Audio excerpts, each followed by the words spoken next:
Olá, boas-vindas a mais um Explainer da Forge College. Bom, a gente acabou de finalizar o módulo final Capstone, construção e documentação da estratégia de implantação, certo? Então agora é o momento exato de dar o próximo grande passo. Chega de suar frio com processos manuais super demorados. Hoje, a gente vai mergulhar de cabeça na introdução à criação de scripts de implantação. A ideia aqui é transformar de uma vez por todas aquele trabalho braçal e super repetitivo numa verdadeira obra de arte da automação. Vamos lá? Quem trabalha na área sabe muito bem o que é sentir aquele arrepio na espinha ao digitar um comando no terminal, apertar Enter e na mesma hora pensar: peraí, o script acabou de implantar na mainnet em vez da devnet? Nossa, é um terror absoluto, daquele nível que faz o café esfriar na hora, sabe? Executar comandos de linha de base manualmente é basicamente um convite aberto para o estresse e principalmente para os erros humanos. É exatamente por isso que precisamos sair urgentemente dessa zona de ansiedade e adotar um projeto de engenharia elegante e, claro, altamente automatizado. No fim das contas, trata-se de ganhar paz de espírito durante o desenvolvimento. E para garantir essa tranquilidade toda, eis a nossa rota de hoje. Primeiro, o fim do trabalho manual. 2. A anatomia do script. 3. Escolhendo a linguagem certa. 4. O poder da idempotência. 5. Checagens de segurança essenciais. E, por fim, os próximos passos na trilha. Vamos direto ao ponto. Então, entrando no nosso primeiro tópico, a seção 1, o fim do trabalho manual, de comandos isolados a processos confiáveis. Vale muito a pena recordar os artefatos do Capstone anterior, como aquele programa BPF compilado. Eles deixam de ser arquivos manipulados com extremo cuidado e passam a atuar puramente como dados de entrada padronizados. Automatizar é o que transforma checklists manuais, que são super propensas a erros e esquecimentos, convenhamos, em scripts repetíveis, observáveis e seguros. É essencial encarar isso como um projeto arquitetônico rigoroso mesmo. Em vez de basear o sucesso de uma implantação na memória humana, que facilmente falha depois de uma noite mal dormida, a dependência passa a ser inteiramente voltada para um código executável e estrito. Um código que vai fazer exatamente a mesma coisa todas as vezes, sem exceção. E é justamente essa consistência que nos leva à seção 2, a anatomia do script e os seus 5 componentes fundamentais. Todo script respeitável e à prova de falhas possui estes 5 elementos trabalhando em conjunto. Primeiro, a configuração, que é responsável por capturar os endpoints de rede e caminhos de arquivos essenciais. Depois, vem as entradas, que vão alimentar o sistema com os binários e as chaves. Em seguida, as tarefas. Aqui é onde a ação de fato acontece, tipo compilar o código e enviar para a rede. Logo após, temos a verificação, que é a confirmação real e on-chain de que tudo deu certo e está onde deveria estar. E fechando o ciclo com chave de ouro, o login. Registrar metadados rastreáveis para investigar e depurar qualquer falha futura. O grande segredo aqui é que esses elementos separam de forma inteligente o que é variável e dinâmico daquilo que é lógica de ação pura. Faz todo sentido, né? Passando direto para a seção 3, escolhendo a linguagem certa. Basicamente, a ferramenta exata para o trabalho.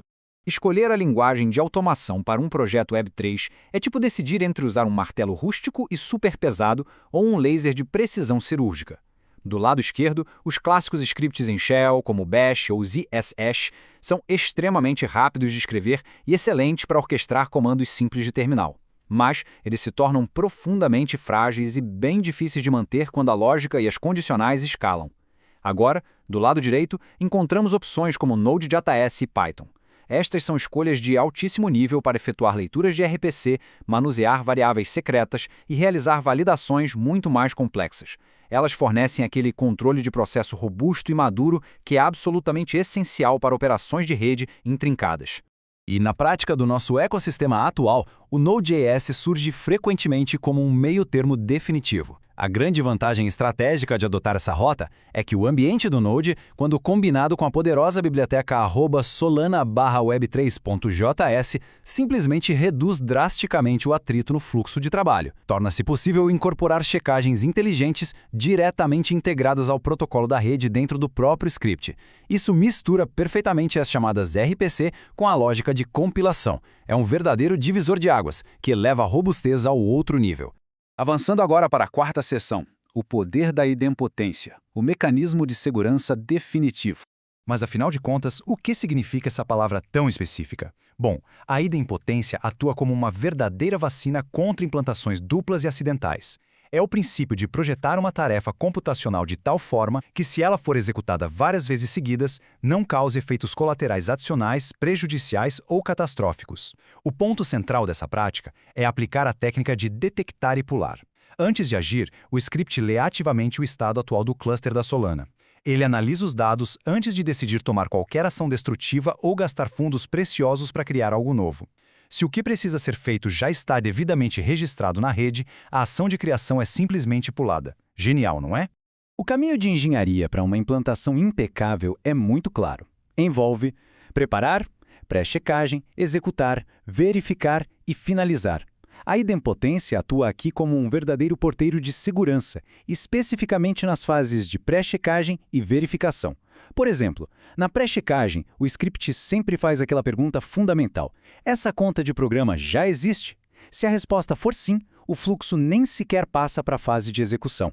Isso garante que recursos computacionais, tempo valioso e taxas de transação sejam integralmente poupados. Entrando agora na nossa penúltima parte, a seção 5, checagens de segurança essenciais, a inspeção final antes da decolagem. Olha, nenhuma implantação automatizada deve receber permissão para decolar sem passar por testes vitais em cada fase de operação. Na configuração, a validação foca nas variáveis de ambiente. Nas pré-checagens, confirmam-se as contas envolvidas e a gente assegura que o pagador possui saldo suficiente para as operações. Já durante a execução, a saída da interface de linha de comando é rigidamente capturada para ter clareza absoluta do que foi de fato executado. Na verificação, o estado é consultado e atestado diretamente on-chain. Checar essas autoridades, os saldos e as URLs do cluster logo de antemão é exatamente o que previne catástrofes estruturais, aquelas falhas que muitas vezes podem ser irreversíveis. E para concluir formalmente uma implantação bem-sucedida, a etapa de registro é encarregada de criar o tão importante manifesto de implantação. Geralmente, adota-se um arquivo em formato JSON que empacota tudo: o ID do programa, o block hash utilizado no momento, a chave pública do pagador responsável e o checksum de integridade do binário. É absolutamente fundamental encarar esse arquivo como uma fonte única e absoluta de verdade. Ele é perfeitamente legível por máquina, o que assegura total reprodutibilidade para futuros testes e integrações. É como se fosse o carimbo de auditoria oficial provando que a transição de estado na blockchain ocorreu de forma exata, milimetricamente igual ao que foi planejado. E com isso, alcançamos a nossa sessão de fechamento, a sessão 6, próximos passos na trilha, construindo sobre os fundamentos. Fica aqui, então, um questionamento final bem instigante para a gente pensar. Considerando os fluxos de trabalho atuais, quais 3 ações manuais de implantação devem ser priorizadas e automatizadas primeiro? Refletir estrategicamente sobre essas checklists manuais é um requisito essencial para dar o próximo passo rumo à lição estruturando scripts de implantação, onde todos esses conceitos serão transformados em código modular aplicável.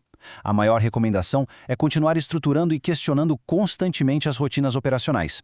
E claro, lembrando sempre que este explainer foi elaborado pela Ford College. Para expandir esses conhecimentos táticos e dominar ainda mais temas e fundamentos vitais da Web3, o melhor caminho é acessar o site ford.college. Até a próxima decolagem automatizada e com total segurança.